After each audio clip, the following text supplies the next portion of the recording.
I call to order the Gurnee Village Board regular meeting of February 3rd, 2025. Roll call, please. Ross. Here. Garner. Here. O'Brien. Present. Thomas. Present. Thorstensen. Here. Woodside. 5 present, 1 absent. All stand with me for the Pledge of Allegiance.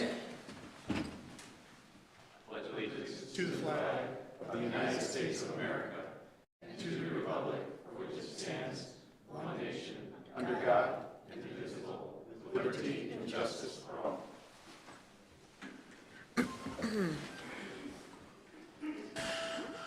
Welcome, everybody.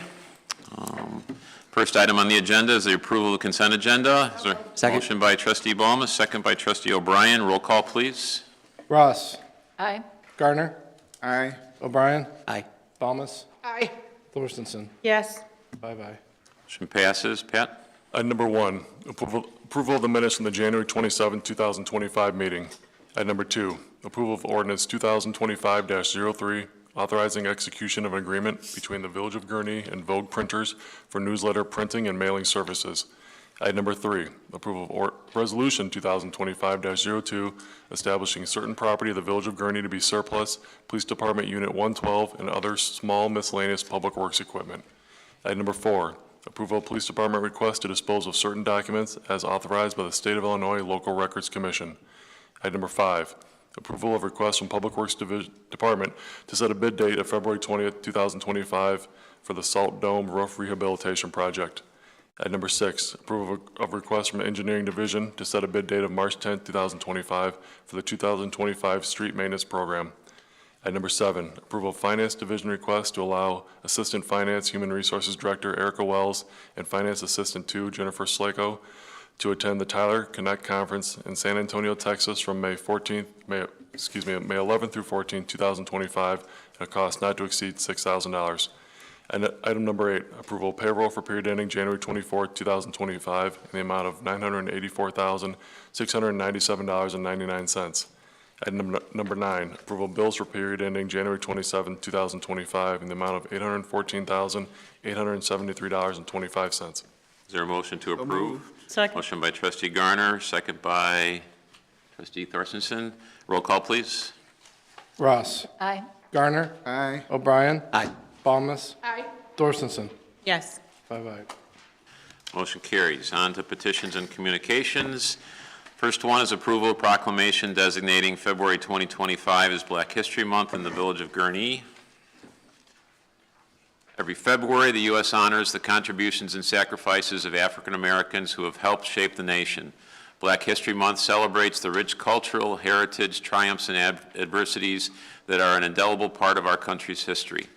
This year's theme, African Americans in Labor, focuses on the various and profound ways that work and working of all kinds, free and unfree, skilled and unskilled, vocational and voluntary, intersect with the collective experiences of Black people. Indeed, work is at the very center of much of Black history and culture. Now, therefore, I, Thomas Hood, Mayor of Gurnee, do hereby proclaim February 2025 as Black History Month in the Village of Gurnee. I call upon the citizens of the Village of Gurnee to observe this month and encourage all to learn more about the rich heritage of Black and African Americans and their extraordinary contributions to our nation. Is there a motion?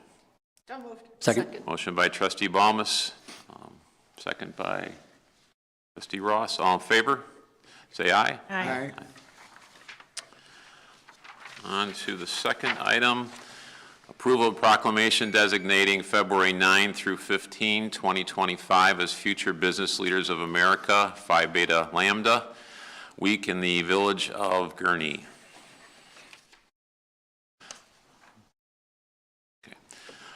The week beginning on Sunday, February 9 is recognized as Future Business Leaders of America Week by the National FBLA organization. Founded in 1925, FBLA is dedicated to preparing students for careers in business or business-related fields and encourages education through participation in its state and local chapters, which are based in secondary schools and universities. The national organization encourages its chapters to use this week to educate others about FBLA and recruit new membership.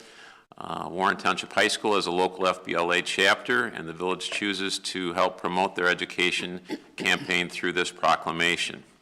Now therefore, I, Thomas Hood, Mayor of Gurnee, do hereby proclaim the week of February 9 through the 15th, 2025 as Future Business Leaders of America Week in the Village of Gurnee. Is there a motion? Second. Motion by Trustee Balmas, second by Trustee Thorstensen. All in favor, say aye. Aye. Just want to recognize two FBLA members from Warren Township High School that are here tonight. And also just say congratulations for being part of that group. How many are in the group this year, do you know? Wow, that's a lot, 165. All right, thank you for being here tonight. The last item is with reference to approval of proclamation designating February 11, 2025 as 211 Day in the Village of Gurnee. United Way of Lake County has been dedicated to serving children and families in our community for more than 100 years. And as a result, the critical service of 211 Lake County was launched on September 24, 2019. We come together to celebrate and raise awareness for this vital resource that is free, open, and available for everyone in Gurnee and across Lake County. As a community, we recognize the importance of having access to information and support in times of need and acknowledge the significant impact that 211 has in improving the lives of individuals and families. Now, therefore, I, Thomas Hood, Mayor of Gurnee, do hereby proclaim February 11, 2025 as 211 Day in the Village of Gurnee and encourage everyone to become aware of the services provided by 211. Is there a motion? So moved. Second. Motion by Trustee O'Brien, second by Trustee Thorstensen. All in favor, say aye. Aye. Aye. All right, motion carries. And then two gentlemen that are present for 211, if you would like to step to the microphone, if you'd like to say a few words. Thank you so very much. My name is Quentin Snodgrass. I'm Vice President, United Way of Lake County. I have been here several times, so this is not our first 211 Day. I'd like to thank you, Mayor Hood, and all the trustees for this really, really important recognition and helping us spread the word about what 211 is and that it's a free service available to everyone in our community. And fortunately, a lot of people already know about it, especially in Gurnee. Gurnee is the fourth highest user of 211 in all of Lake County, largely because of the recognition and publicity that people know about it and that it's a service that they can use in times of need. And then since we started, like you said, 5 years ago, we started this right before the COVID pandemic. We thought we'd have this nice sort of slow rollout. Since that time, we have now made over 375,000 connections for people to get services in their times of need. So, and since you heard from me several years now, I wanted to bring a colleague of mine, Matthew Rizzi, who is Executive Director of the Great Lakes Credit Union Foundation and also one of our board members at Lake County. And he can tell you a little bit about how they partner with 211 as well. So I'd like to introduce Matt. Thank you, Quentin. Well, I also want to extend my appreciation and thanks to Mayor Hood and the Village of Gurnee for recognizing the importance of 211's work to be a resource for the community, especially in the community's time of need. I have been in social services since the 1990s and remember how excited I was to have 211 as a resource back in California when it came about in the 2000s, and how grateful I am now to be able to work intimately with the program in Illinois. This recognition is in honor of the many team members that ensure access across the many municipalities, from the administrative teams that have facilitated the development of the infrastructure starting 5.5 years ago, to the dedicated call center team members who have to stay on top of ensuring viable resources are provided to our callers in a compassionate and helpful manner. We also have to recognize the many community-based organization partners that have committed to ensuring that information is up to date and resources would be available when the community members are referred.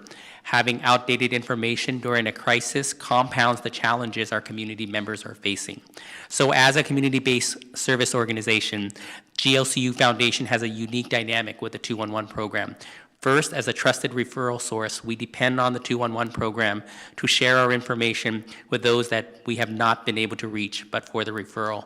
Secondly, 211 serves as a resource for us on a subject matters for which we are not experts. It is 211's unique role to facilitate all this collaboration so that our community members get the resources they need. To the first point, GLCU Foundation's mission is financial empowerment, so the community members are referred to us for our expertise in finance, credit, and housing, usually after a thorough session to understand their goals, credit, overall needs, and development of a financial plan. Actionable goals are implemented. To the second point, it is at this time that additional needs outside our expertise may be uncovered, requiring additional resources from 211, such as workforce development or legal matters.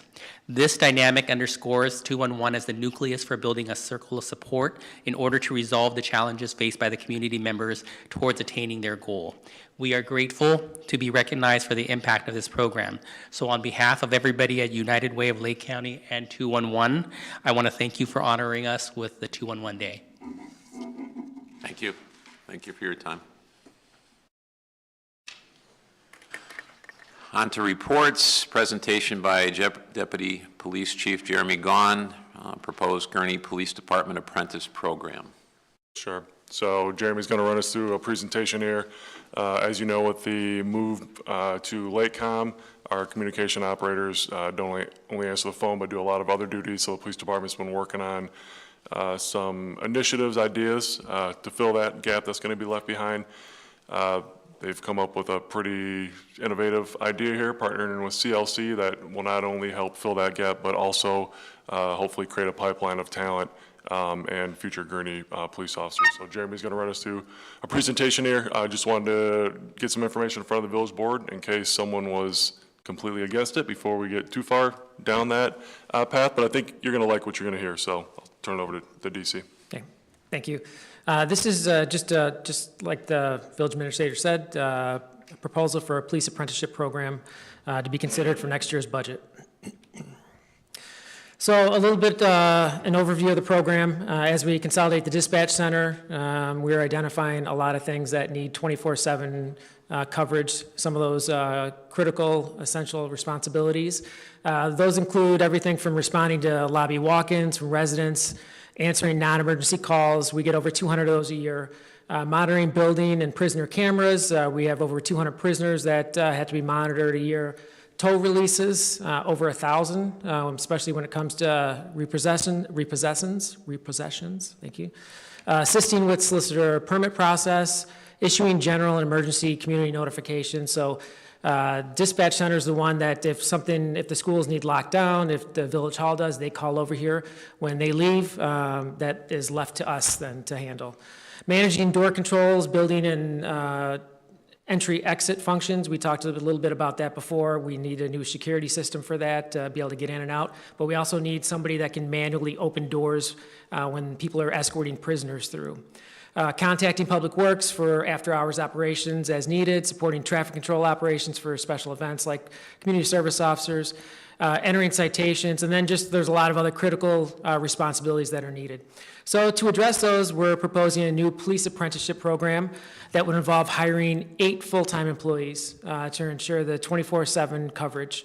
The police apprentice is kind of a hybrid with responsibilities from community service officers to records clerks to communications operator and a police officer all combined into one.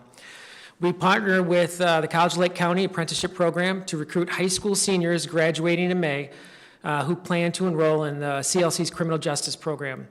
So as well as current CLC students in that field, the police apprentices would be hired full-time at a salary around $40,000 a year. In addition to their salary, the village would cover their tuition costs, which are roughly $3,200 per semester. The program is designed to be overseen like a field training program. Apprentices would complete specific tasks, including shadowing each division within the police department, participating in monthly ride-alongs, and meeting regularly with the supervisor to kind of go over their criminal justice coursework and how it relates to the police department and what they're seeing, along with their assigned duties. This program offers participants kind of a unique opportunity to gain practical law enforcement experience while pursuing their criminal justice degree. Most apprentices will complete their degree in just before they turn 21. So the biggest challenge for most people that when they want to become police officers is the testing process and getting on the list and where they land on the list. We talked to the civil service at their board meeting this last week, and to address that, they decided that they would be willing to bypass the normal hiring practices.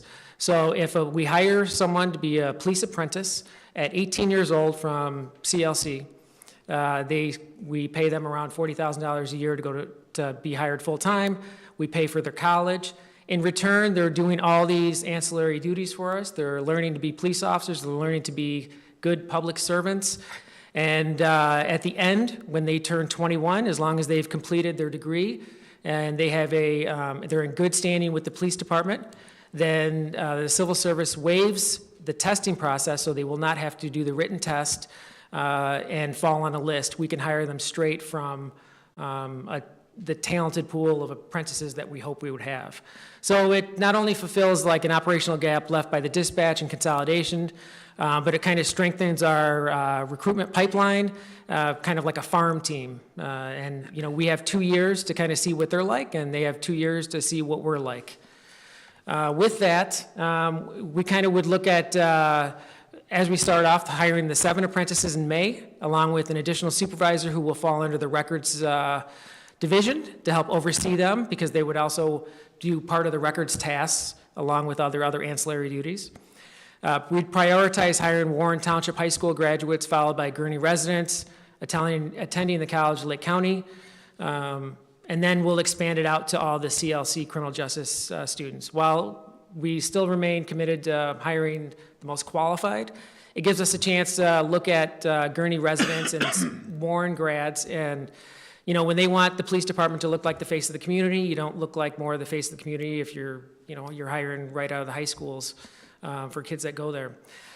So we've introduced this program to the high school and to the students attending the CLC Tech campus as well, and it went over pretty well. We got initially 40 people that signed up for more information about the program. CLC has been getting more calls and emails about it. Next week, we go and talk to the actual CLC criminal justice students that are already in the class. And so we have the kids that are going to be graduating in May that are prospects that will be 18, and then we have the ones that are currently CLC criminal justice applicants. So while many police departments in Illinois have internships, and very few have apprenticeship programs, the closest one around here, there's none in Lake County, so this would be the first one in Lake County. The only one close to us is Arlington Heights, and theirs is only 6 months long. So when the CLC apprenticeship manager looked out nationwide, it appears that we will be the first one in the nation to have not only an apprenticeship program that has a path to getting hired, because it gives you that bypassing some of the civil service rules, but it also entails a educational component. So they're kind of hitting all the prongs there. They're getting the life experience, they're getting to work with the police department, hopefully with the town that they grew up in or live in. Not always will that happen, but that's what we're looking for.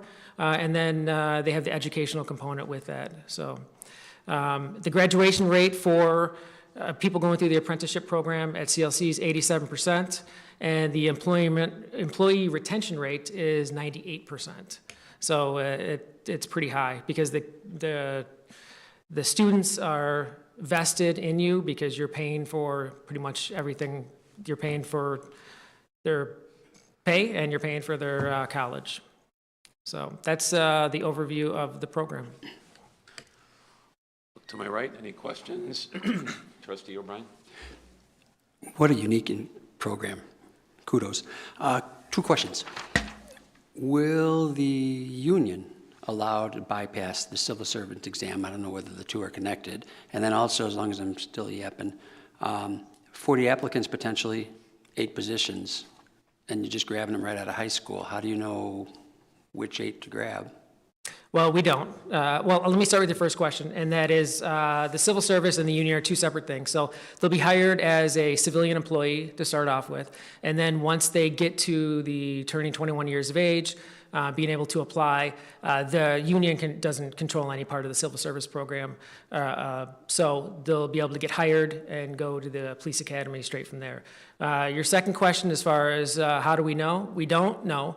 But 2 years gives us a good barometer of, will this person be a good police officer? Maybe they would be a good records clerk or a good CSO, or maybe they're just good at what they're doing right now.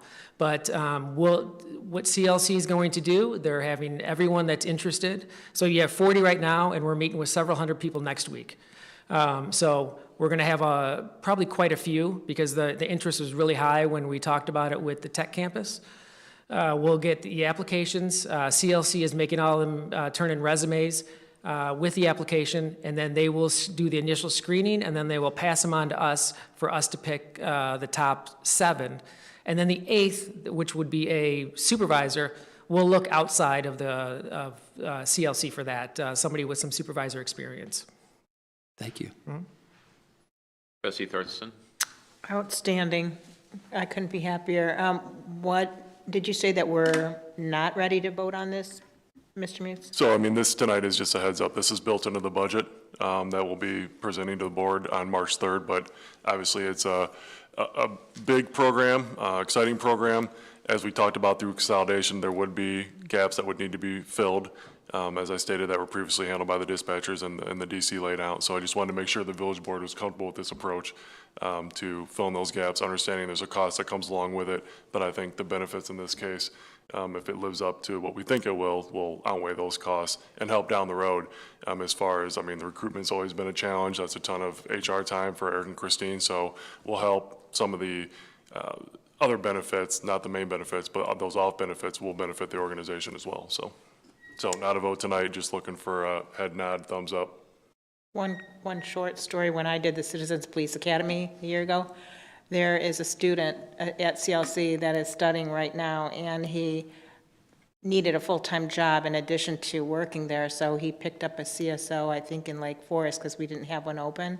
And I hope to see him on your list of 8, because I just couldn't have been more proud of this Warren grad, CLC student, hardworking, fantastic guy. So I'm thrilled we have this program. Trustee Ross? I also agree it's a really good idea, and I had wondered what was going to happen with all the other things that that dispatchers do.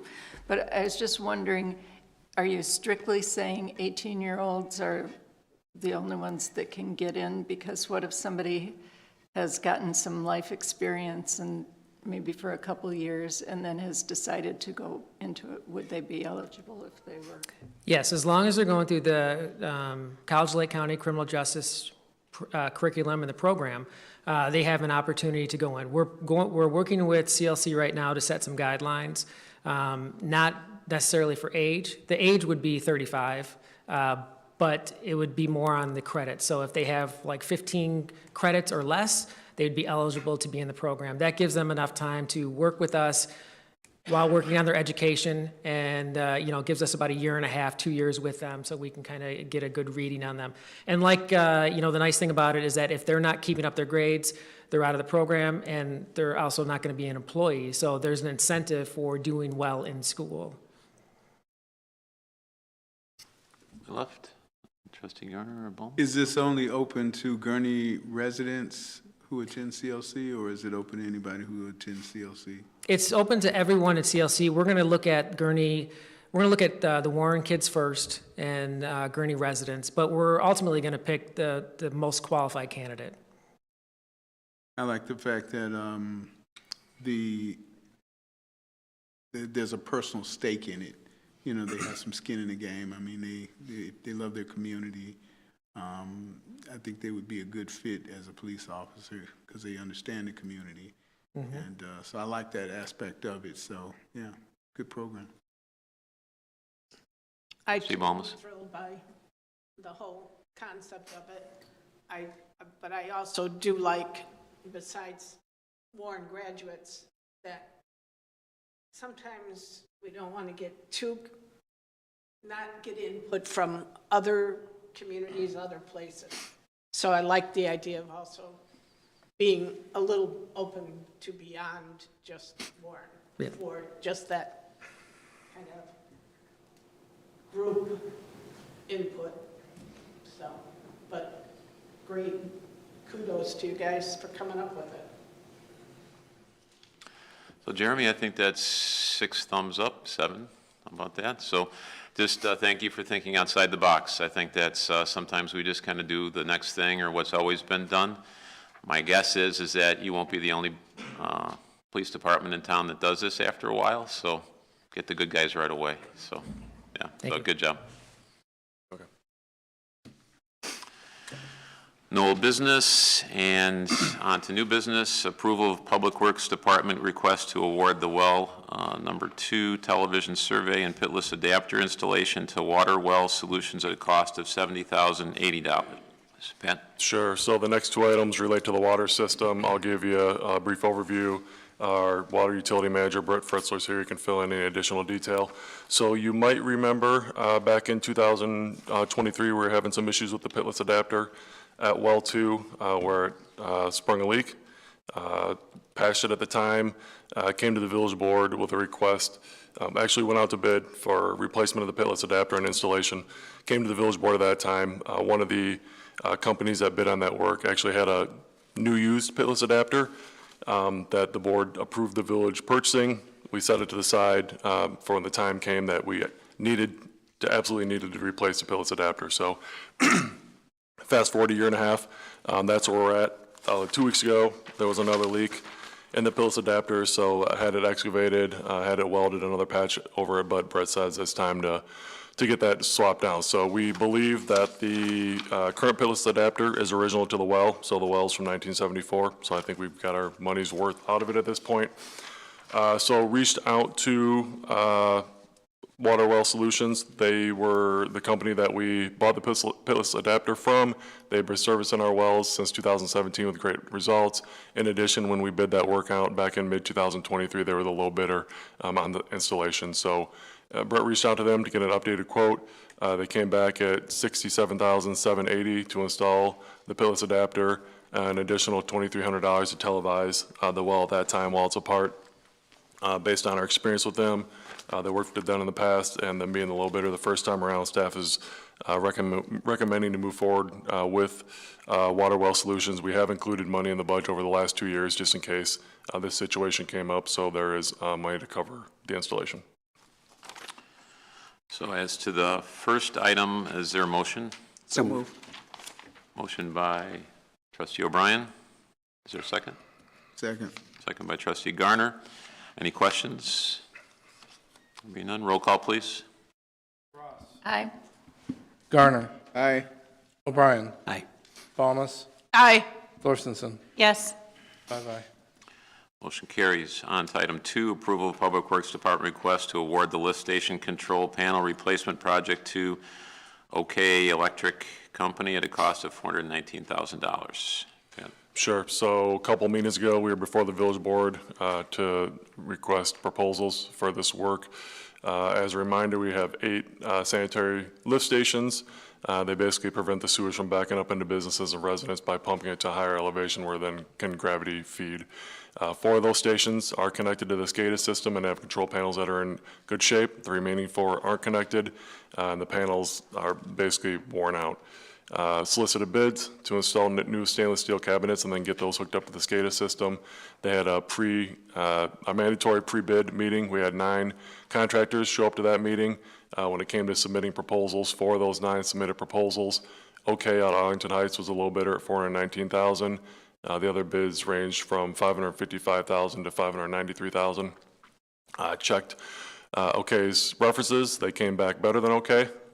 So they've been doing similar projects in the area for over 40 years based on the pricing and feedback. Staff is recommending to move forward with them. This year's budget had $350,000 in for the work, so that additional $70,000 we will plug in to next year's proposed budget. So this will carry over 2 fiscal years to get this work done. Is there a motion? So moved. Second. Motion by trustee Garner, second by trustee Ross. Any questions? Roll call, please. Ross. Aye. Garner. Aye. O'Brien. Aye. Thomas. Aye. Thorstensen. Yes. Aye. Motion carries. On to public comment. Anybody that would like to make a statement before the village board, if you'd like to state your name and say something. There being none, the floor is closed. At this time, we're going to go to executive session, and there will be action taken when we come back out. Brian? Yes, it'd be appropriate to do a roll call vote on a motion to go in executive session. This would be under exception subparagraph 11 to receive an update regarding a pending litigation matter. Is there a motion? So moved. Second. Motion by trustee Ross, second by trustee Thorstensen. Roll call, please. Ross. Aye. Garner. Aye. O'Brien. Aye. Balmas. Aye. Thorstensen. Yes. 5 aye. Motion carries. As I said, we'll be back out and there will be action taken.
So roll call, please, reopening. Hold on. All right, Ross. Here. Garner. Here. O'Brien. Present. Thomas. Present. Thorstensen. Here. 5 present. So we're going to take up the 2 items that are listed under executive session. The first one, approval of Resolution 2025-03, authorizing the village administrator to execute agreements, engagement letters, other documents, and process payments related to outside legal counsel and expenses related to pending litigation matters. Is there a motion? So move. Second. Motion by trustee Garner, second by trustee Thorstensen. Roll call, please. Ross. Aye. Garner. Aye. O'Brien. Aye. Thomas. Aye. Thorstensen. Yes. 5 aye. Item number 2, approval of Resolution 2025-04, approving the engagement letter with Clausen Miller PC for legal services. Is there a motion? So move. Second. Motion by trustee Garner, second by trustee O'Brien. Roll call, please. Ross. Aye. Garner. Aye. O'Brien. Aye. Thomas. Aye. Thorstensen. Yes. 5 aye. Motion carries. Is there a motion to adjourn? So moved. Second. Motion by trustee Baumus, second by trustee O'Brien. All in favor, say aye. Aye. Aye. We're adjourned.